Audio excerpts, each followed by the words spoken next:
Hello दोस्तों, स्वागत है आपका Tech Sky Math YouTube channel पर। दोस्तों, इस वीडियो में हम बात करेंगे कोशिका की संरचना के बारे में। दोस्तों, इस सीरीज़ का पहला कोशिका की संरचना की सीरीज़ का पहला पार्ट हमने अपलोड कर दिया है, आप जाके उसे चेक कीजिए। ठीक है, चलिए दोस्तों शुरू करते हैं। तो दोस्तों, जो कोशिका होती है, जो आपकी सेल होती है, वो दो प्रकार की होती है। क्या होती है? दो प्रकार की होती है। कौन कौन सी? इससे पहले हमने एक जीवधारियों का वर्गीकरण बताया था, उसमें भी इसकी परिभाषा दे दी थी। ठीक है, यहाँ भी आपको बता देते हैं। पहली कौन सी होती है? प्रोकैरियोटिक। कौन सी? प्रोकैरियोटिक। और दूसरी आपकी होती है यूकैरियोटिक। ठीक है दोस्तों, कोशिका दो प्रकार की होती हैं। कौन कौन सी? प्रोकैरियोटिक और यूकैरियोटिक। अब प्रोकैरियोटिक कौन सी होती हैं? यानी वे कोशिकाएं जिनमें केंद्रक नहीं पाया जाता। केंद्रक विहीन कोशिकाओं को क्या कहते हैं? प्रोकैरियोटिक। और जिनमें एक सुव्यवस्थित केंद्रक पाया जाता है, केंद्रक युक्त जो कोशिकाएं होती हैं, उन्हें क्या बोलते हैं? यूकैरियोटिक। ठीक है दोस्तों, समझ में आ गया। जिनमें केंद्रक नहीं पाया जाता वो प्रोकैरियोटिक कोशिका, और जिनमें सब केंद्रक पाया जाता है वो क्या होती हैं? आपकी यूकैरियोटिक। ठीक है दोस्तों, समझ में आ गया ये। चलो आगे बढ़ते हैं। ठीक है दोस्तों, अब बात करें कि सबसे छोटी कोशिका किसकी होती है? सबसे छोटी कोशिका कौन सी है? तो दोस्तों, सबसे छोटी कोशिका है आपकी माइकोप्लाज्म की। किसकी? माइकोप्लाज्मा की। सबसे छोटी कोशिका माइकोप्लाज्मा की होती है। ये सूक्ष्म जीव होता है। ठीक है, अब सबसे छोटी ये कोशिका माइकोप्लाज्मा की है, तो सबसे बड़ी कोशिका किसकी होगी? सबसे बड़ी कोशिका किसकी होगी?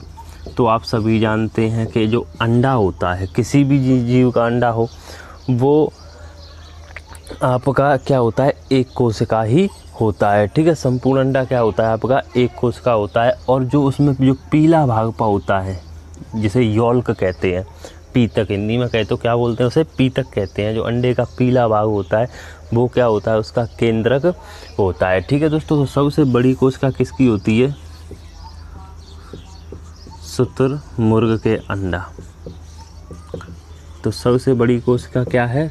शुतुरमुर्ग का अंडा है, जो क्या है? सबसे बड़ा है, जिसका वजन कितना होता है? 1.5 से 3 किलो तक होता है। ठीक है दोस्तों, समझ में आ गया। केंद्रक विहीन कौन सी होती है? प्रोकैरियोटिक कोशिका। केंद्रक युक्त कोशिका होती है वो कौन सी होती है? यूकैरियोटिक कोशिका। सबसे छोटी कोशिका कौन सी है? माइकोप्लाज्म है। और सबसे बड़ी कोशिका कौन सी है? आपकी शुतुरमुर्ग का अंडा। ठीक है, अब बात करते हैं दोस्तों, आगे बढ़ते हैं। ठीक है, ये तो आपकी समझ में आ गया होगा। और जो कोशिका की जो संरचना है, ठीक है, वो मुख्यतः जो कोशिका है मुख्यतः 3 अंगों से मिलकर बनी होती है। कोशिका के कितने भाग होते हैं? कोशिका के भाग कितने होते हैं? 3 होते हैं। 3 भाग होते हैं। पहला कौन सा होता है? कोशिका झिल्ली। ठीक है, पहला भाग कौन सा होता है आपका? कोशिका झिल्ली। दूसरा भाग कौन सा होता है आपका? कोशिका द्रव्य। कोशिका द्रव्य। ठीक है, तीसरा भाग होता है आपका केंद्रक। ठीक है दोस्तों, समझ में आ गया। कोशिका के 3 भाग होते हैं। कौन से? कोशिका झिल्ली पहला भाग, दूसरा कोशिका द्रव्य और तीसरा केंद्रक। तो क्या करेंगे हम?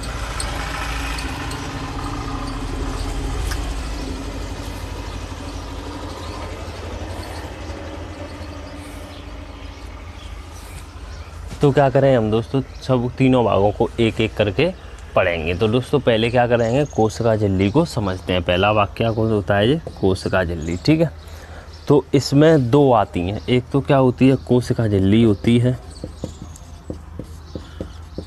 कोशिका झिल्ली होती है। और दूसरा कौन सा होता है? कोशिका भित्ति, जो पादप कोशिकाओं में होती है। ठीक है, जंतु कोशिकाओं में नहीं होती है, ये सिर्फ क्या होती है? पादप कोशिकाओं में। ठीक है, पादप कोशिकाओं में। ठीक है, ये किस में पाई जाती है? पादप एवं जंतु दोनों में। ठीक है, ये कोषपाद जो कोशिका झिल्ली है वो पादप है वजन तो दोनों में पाई जाती है, लेकिन जो कोशिका है कोशिका भित्ति है वो क्या है सिर्फ पादप कोशिकाओं में पाई जाती है। ठीक है, अब दोस्तों देखिए आगे बढ़ते हैं अपन जो कोशिका झिल्ली के बारे में पढ़ेंगे। ठीक है, कोशिका झिल्ली के बारे में पढ़ेंगे। तो जो कोशिका झिल्ली होती है ये मान लो आपकी क्या है, एक कोशिका है। ठीक है, तो कोशिका के जो द्रव्य है, कोशिका जो का द्रव्य है उससे चारों ओर एक क्या है आवरण जो चढ़ा होता है, एक पतला आवरण चढ़ा होता है जो क्या है कोशिका द्रव्य को संगठित यानी एक साथ बांधे रखता है। ठीक है, तो उस आवरण को क्या कह देते हैं हम, कोशिका झिल्ली कह देते हैं। ठीक है, तो कोशिका झिल्ली समझ में आ गई क्या है आपका, कि जो कोशिका झिल्ली है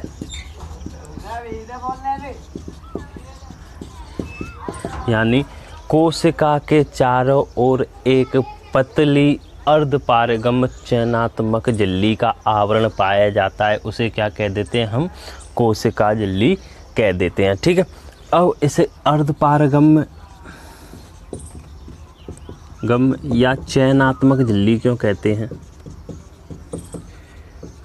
क्योंकि ये जो झिल्ली होती है दोस्तों क्या है, यानी जो कोशिका के लिए लाभकारी पदार्थ हैं उनका चयन करके ही अंदर जाने देती है। ठीक है दोस्तों, जो जो कोशिका के लिए आवश्यक पदार्थ हैं उनको अंदर जाने देगी और जो अनावश्यक होंगे उन्हें ही बाहर ही रोक देगी। इसलिए इसे क्या कहते हैं, यह चयन करके पदार्थों का आदान प्रदान करती है, इसलिए इसे क्या कहते हैं, चयनात्मक झिल्ली कहते हैं। ठीक है दोस्तों, अब ये बनी किसकी होती है, जो कोशिका झिल्ली है किसकी बनी होती है, आपकी लिपिड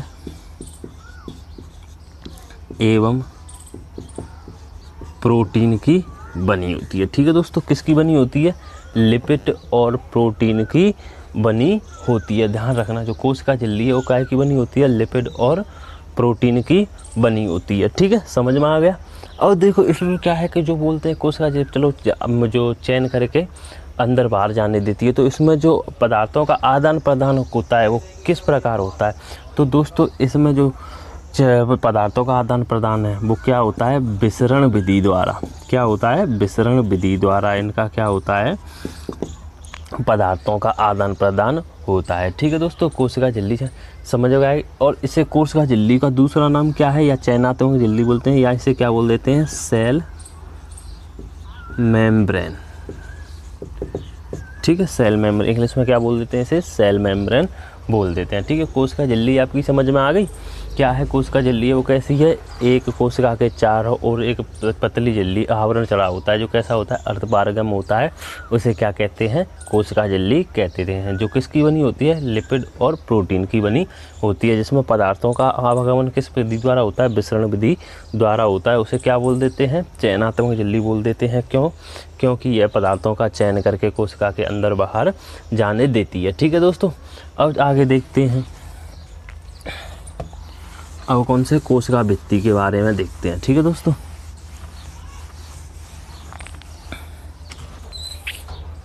कोशिका भित्ति के बारे में दूसरा पॉइंट कौन सा है आपका, कोशिका भित्ति। ठीक है, तो दोस्तों यानी जो पादप को ये सिर्फ किस में पाई जाती है, पादप कोशिकाओं में, किस में, पादप कोशिकाओं में पाई जाती है। ठीक है, जो पादप भित्ति है वो क्या है, सिर्फ पादप कोशिकाओं में पाई जाती है। ये कहाँ पाई जाती है, मान लो ये पाप की कोई पादप कोशिका है, तो पादप कोशिका की जो पादप कोशिका झिल्ली होती है उसके चारों ओर पाई जाती है। ठीक है दोस्तों, अब ये जो होती है झिल्ली वो कैसी होती है, पारगम्य झिल्ली होती है, पारगम्य झिल्ली होती है। ठीक है, ध्यान रखना जो पादप कोशिका झिल्ली है वो कैसी होती है, अर्धपारगम, लेकिन कोशिका भित्ति है कैसी होती है, पारगम, यानी ये क्या है, पदार्थों का चयन नहीं करती, डायरेक्ट सभी पदार्थों को अंदर जाने देती है। ठीक है, तो ये कैसी हो गई, पारगम्य झिल्ली हो गई। ठीक है, ये बनी काय की होती है, तो ये सेल्यूलोज की बनी होती है। ठीक है, सेल्यूलोज की बनी होती है। ठीक है, और सेल्यूलोज क्या है आपको, एक ये क्या है, पॉलीपेप्टाइड है ये। ठीक है, पॉली यानी जो आपकी प्रोटीन होती हैं वो कितने प्रकार की होती हैं, 3 प्रकार की। ठीक है, मोनो डाई और पॉली। ठीक है, अब देखो और क्या है, ये कैसी होती है, कठोर और दृढ़। कैसी होती है ये, कठोर होती है और आपकी दृढ़ होती है। ठीक है, क्या करती है ये, जो पदार्थ की जो कोशिका है उसे कठोर बनाती है और मजबूती प्रदान करती है। ठीक है, ये हो गई दोस्तों पादप कोशिका की भित्ति। ठीक है, आप जो कोशिका भित्ति के बारे में। अब आगे हम पढ़ेंगे क्या, आपका कोशिका द्रव्य। ठीक है, तो अगला टॉपिक कौन सा है आपका, कोशिका द्रव्य है। और कोशिका द्रव्य इसे साइटोप्लाज्म कहते हैं। ठीक है, या इसे क्या बोल देते हैं, अगर इसमें हम ठीक है पहले आपको समझो इसे, कोशिका द्रव्य। ठीक है, तो दोस्तों जो कोशिका द्रव्य होता है उसे क्या बोलते हैं, साइटोप्लाज्म। क्या बोलते हैं, साइटोप्लाज्म। ठीक है, अगर हम इसमें जो कोशिका द्रव्य है उसमें केंद्रक को भी शामिल कर लें, यानी कोशिका द्रव्य प्लस केंद्रक, इसे भी शामिल कर लें तो क्या हो जाएगा, ये जीव द्रव्य। क्या हो जाएगा, जीव द्रव्य, जिसे क्या बोलते हैं, प्रोटोप्लाज्म। ठीक है दोस्तों, अब समझ में आ गया, एक मिनट। ठीक है, ठीक है दोस्तों, अब आपकी समझ में आ गया कि कोशिका द्रव्य और जीव द्रव्य में क्या अंतर है। यानी सिर्फ कोशिका द्रव्य यानी जो कोशिका झिल्ली और केंद्रक के बीच में जो पदार्थ होता है उसे क्या बोलते हैं, कोशिका द्रव्य, साइटोप्लाज्म। अगर कोशिका द्रव्य में हम केंद्रक को भी शामिल कर लें तो क्या हो जाएगा आपका, जीव द्रव्य यानी प्रोटोप्लाज्म हो जाएगा। ठीक है दोस्तों, चलो अब आगे बढ़ते हैं, देखते हैं तो जीव द्रव्य क्या होता है, इसकी परिभाषा क्या होती है दोस्तों, कि जो जीव द्रव्य है वो क्या है, यानी केंद्रक तथा कोशिका झिल्ली के जो मध्य पदार्थ बड़ा होता है, कोशिका झिल्ली और केंद्रक के मध्य जो पदार्थ बड़ा होता है उसे क्या बोलते हैं हम, कोशिका द्रव्य यानी साइटोप्लाज्म कह देते हैं। ठीक है, अब इसमें जो मुख्य कोशिका के विभिन्न अंग आते हैं, कौन कौन से, जैसे हो गए आपके राइबोसोम हो गए। ठीक है, माइटोकॉन्ड्रिया,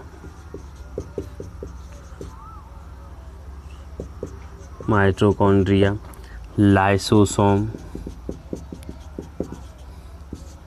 लवक और आपके बहुत सारे अंतःप्रद्रव्य जालिका इत्यादि का अंग किसके अंतर्गत आते हैं, इन्हीं के अंतर्गत आते हैं। ठीक है, और जो इसका जो कोशिका द्रव्य है उसका में जल की मात्रा आपकी 70% तक होती है। जो जीव द्रव्य या कोशिका द्रव्य है उसमें जल की मात्रा कितनी हो सकती है, 70% तक, और 30% अन्य जो कार्बोहाइड्रेट, प्रोटीन उनसे बने पदार्थ होते हैं। ठीक है दोस्तों, आ गया समझ में, आगे बढ़े।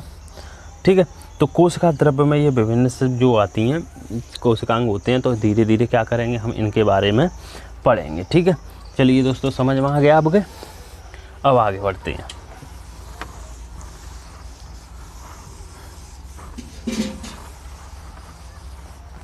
ठीक है, तो इसका पहला अंग है आपका क्या, लाइसोसोम। ठीक है, लाइसोसोम के बारे में पढ़ेंगे, लाइसोसोम। ठीक है दोस्तों, लाइसोसोम के बारे में पढ़ेंगे। तो इसकी खोज किसने की थी आपकी, कल बताया था ई पैलाडे ने। किसने की थी, ई पैलाडे ने की थी। कब की थी, 1958 ईस्वी में की थी। ठीक है दोस्तों, और जो लाइसोसोम होता है क्या होता है, जो आपका कोशिका द्रव्य है, उसमें क्या है, छोटी छोटी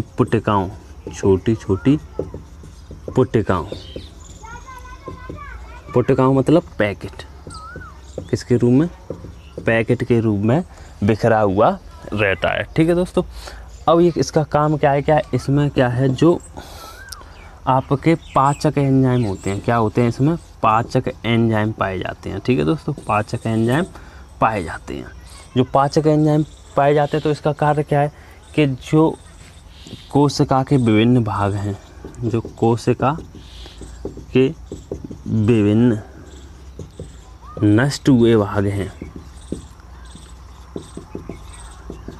ठीक है। कोशिका के जो नष्ट हुए भाग होते हैं या अनावश्यक पदार्थ होते हैं,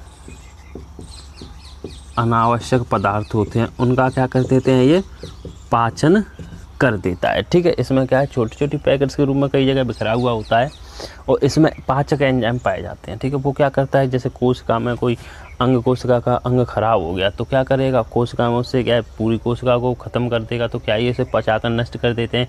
या कोशिका के अंदर कोई अनावश्यक पदार्थ आ गया तो उसे भी क्या कर देते हैं, ये पचा के कर देते हैं, ठीक है।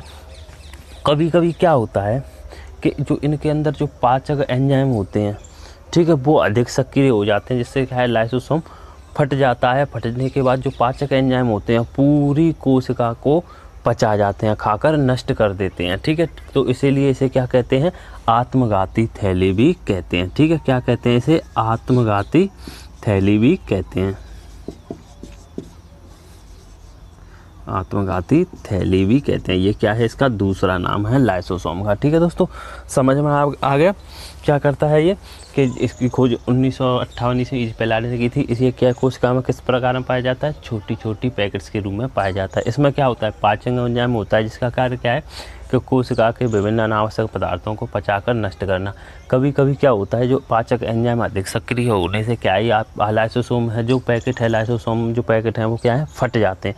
फटने के बाद जो पाचक एंजाइम है क्या करके कहाँ आ जाते हैं, कोशिका के अंदर आ जाते हैं, तो वो संपूर्ण कोशिका को पचाकर नष्ट कर देते हैं। इसलिए इसे क्या कह देते हैं, आत्मघाती थैली भी कहते हैं, ठीक है दोस्तों। ये समझ में आ गया आपका।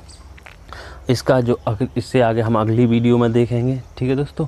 ये कोशिकाई संरचना के साथ अगर आपको वीडियो अच्छी लगी हो तो चैनल को सब्सक्राइब, वीडियो को लाइक और शेयर कीजिए, ठीक है। मिलते हैं अगली वीडियो में, तब तक के लिए जय हिंद, जय भारत।